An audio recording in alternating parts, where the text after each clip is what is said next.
apparently I got hacked by Fire On.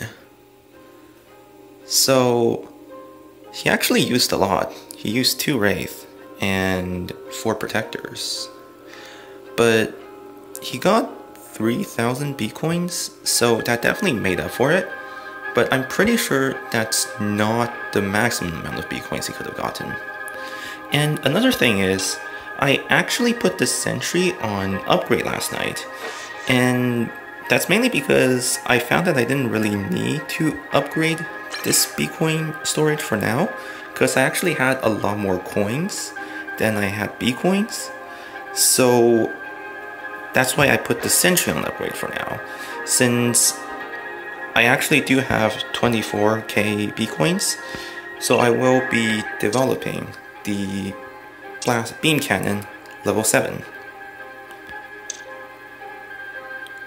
So that put my B-coin back to 700, but I still have 656k in money.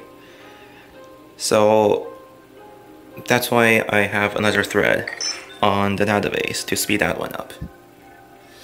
But let's take a look at what he did. And yeah, he definitely did attack while my sentry was down. So I reckon that makes a pretty big difference. So he's coming with the stealth. And the level 4 scanner actually barely makes a difference, I think. He's taking a pretty long time. He put this access and the Wraith down, and that cost him a lot. For some reason, you're supposed to put the Wraith down first and then the access, but even so, he still managed to get both Wraiths down, and that was in range of the level 4 scanner. So I'm not too sure how the scanner really is, but it seems like it needs to be a pretty high level for its effectiveness to kick in. Or maybe I just need another code gate out the front.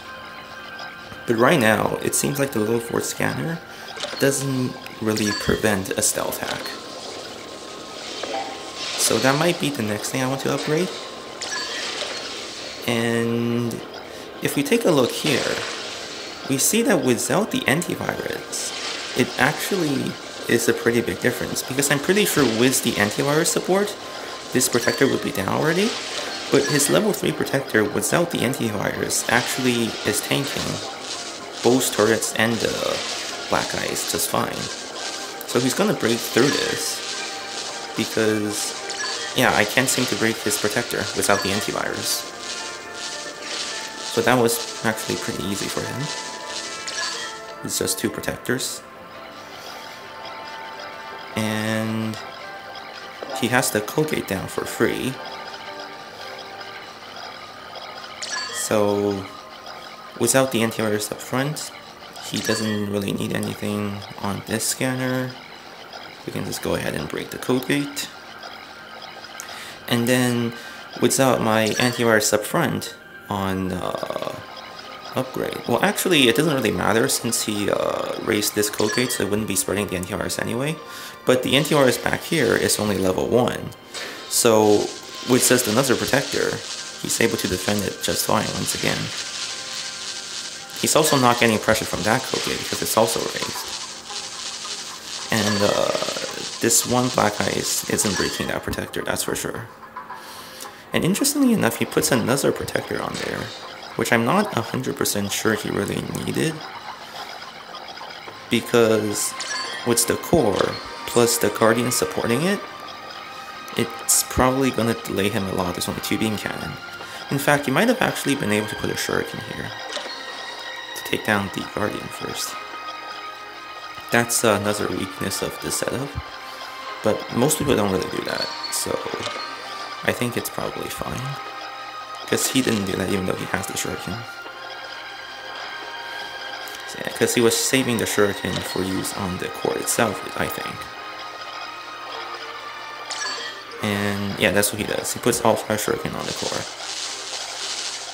But he did, because of that, he got the core down pretty late. He only has 16 seconds to loot, and it's definitely going to take him longer than that. So that explains why he didn't get everything. So it seems like he's probably only gonna get half, and he doesn't have any data leeches with him. So yeah, he technically took full control, so he won, but he only looted half of what he could have gotten. So he could have actually gotten 7k B coins and almost 200k in cash.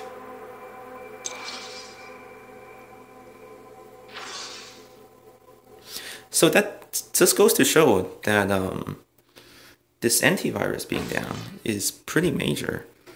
Because if we look at some of the previous replays, we already saw that with the antivirus up, they struggle a lot on just this one scanner alone, and even more so on here and here.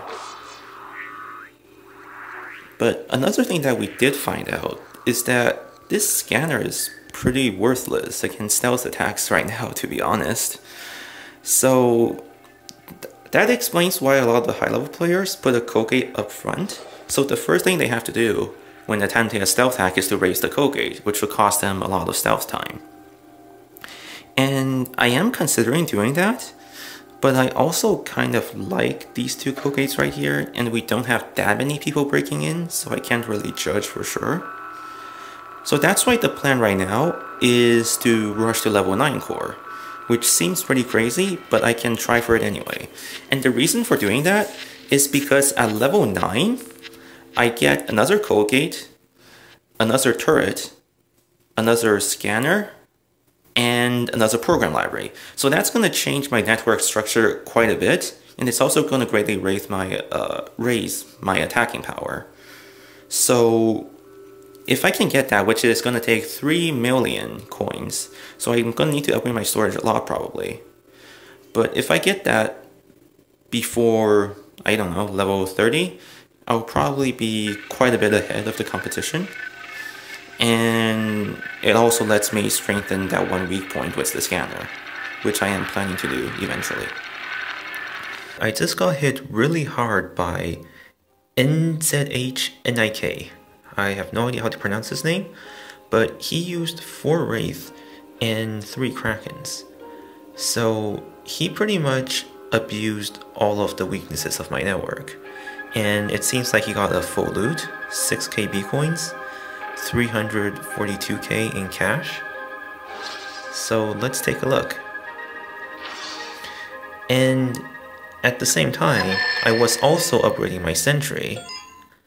So there was that going as well. So what's he going to do? Is he planning to...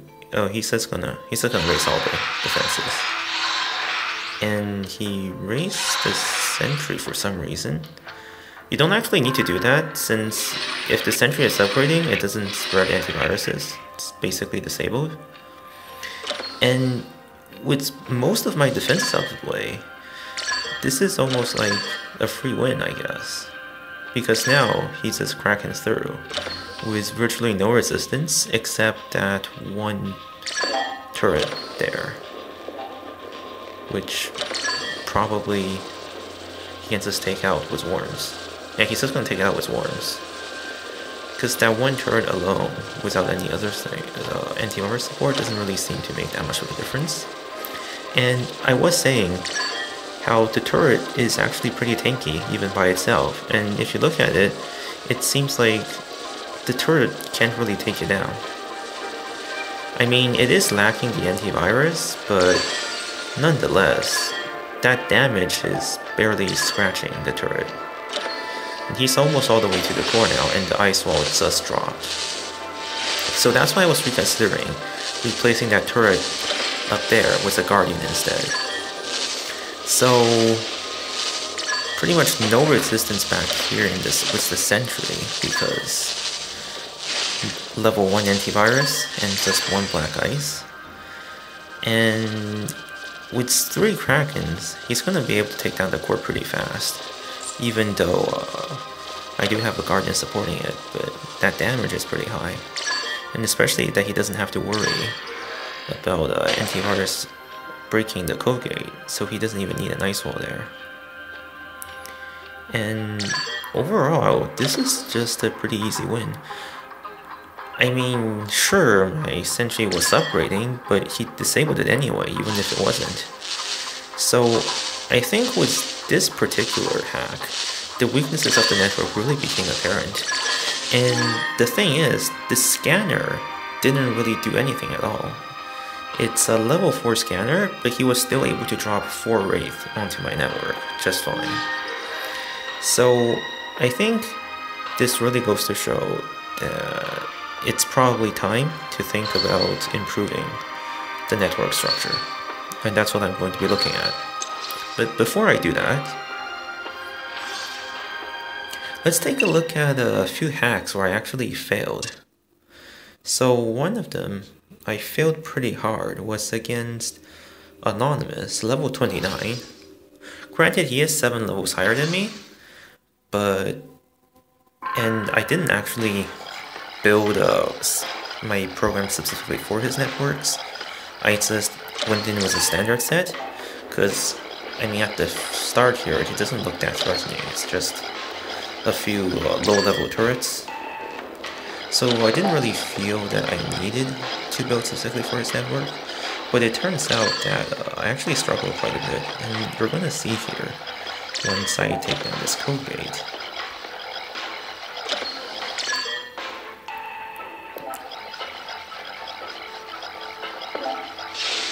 The first issue here is how long it takes the blaster to actually break this code gate.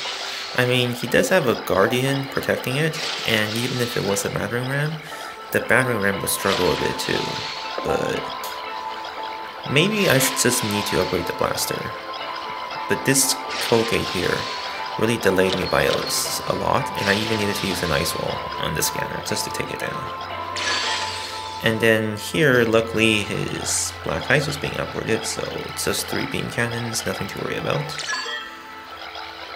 But after that here, I went with an ice wall protector and blaster beam cannon combo, and I was expecting the protector to just hold, but his damage actually was pretty high, and he actually broke the protector.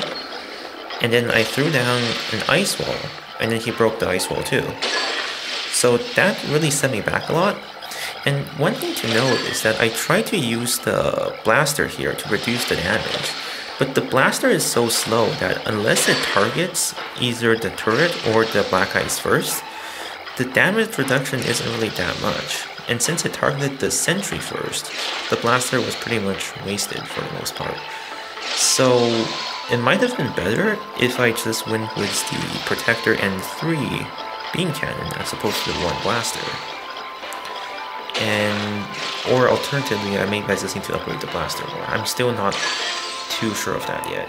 Because one of the main things that I don't like about the battering ram is that it takes pretty much double the time to compile compared to the blaster.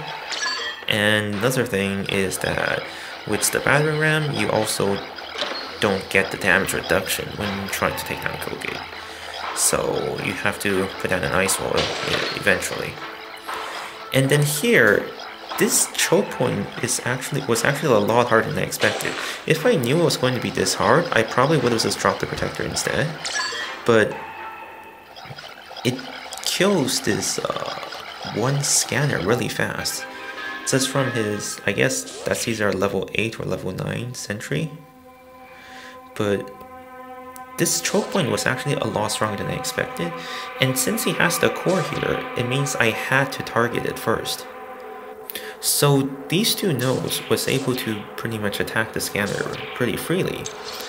Whereas if you look at my network, where I have a somewhat similar setup on this 1 sentry here, the thing is, since I have the black ice here, the black ice actually takes precedence in attack priority. So it would attack the black ice before moving on to the code gate. Let's also look at an attack I did on N4ND0. He is level 27, so that puts him 5 levels higher than me. And I did also went in with the standard set. But another thing to note is that it's also a very similar situation to that last one. So essentially, once again, his defenses doesn't really seem that hard, because these turrets are pretty low level, the sentries are pretty low level, and he doesn't really have anything that's particularly eye-opening or scary. But, so I take this out pretty easily. I might want to upgrade my ISOL just a bit, because the ISOL is starting to go down a bit fast now, but not too sure yet. Since I don't really use the ISOL to hold the position for that long, they're more of a temporary thing, and I intend for them to be that way. So I'm not sure if I really need to upgrade them too much. Maybe just upgrade them to level 2 or 3. And maybe upgrade the protector a bit more too.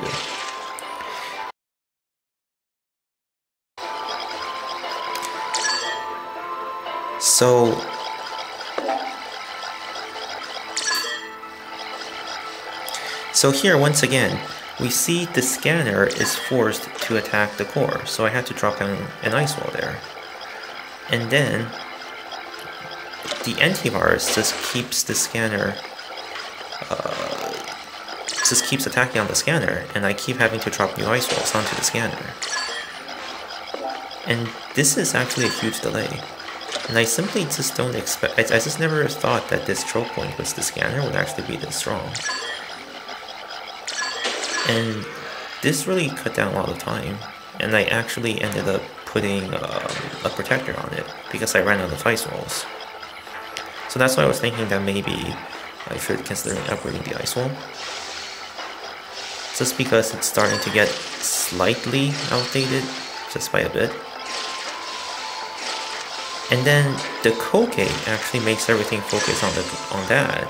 So I ended up having to use both blasters on it because I felt it was taking too long and I didn't want to run out of time looting everything. So I just put on both blasters, and here I actually run out of beam cannons. So one thing that I am going to do though is I might just drop the data leech and get 3 more beam cannons, because if you think about it, the only use of the data leech is when you run out of time looting. But you're not going to run out of time looting if you had more damage, and if you want more damage, then well, more beam cannons. So the only time I use the data leech is because I run out of beam cannons. But then I run out of beam cannons because I kept the data leech. So it might actually be better for me to simply drop the data leech and get 3 extra beam cannons. But the theme of both 2 failures is, one, the ice wall and protector being slightly weak, but also because I was underestimating that one choke point. So thank you for watching, and see you next time.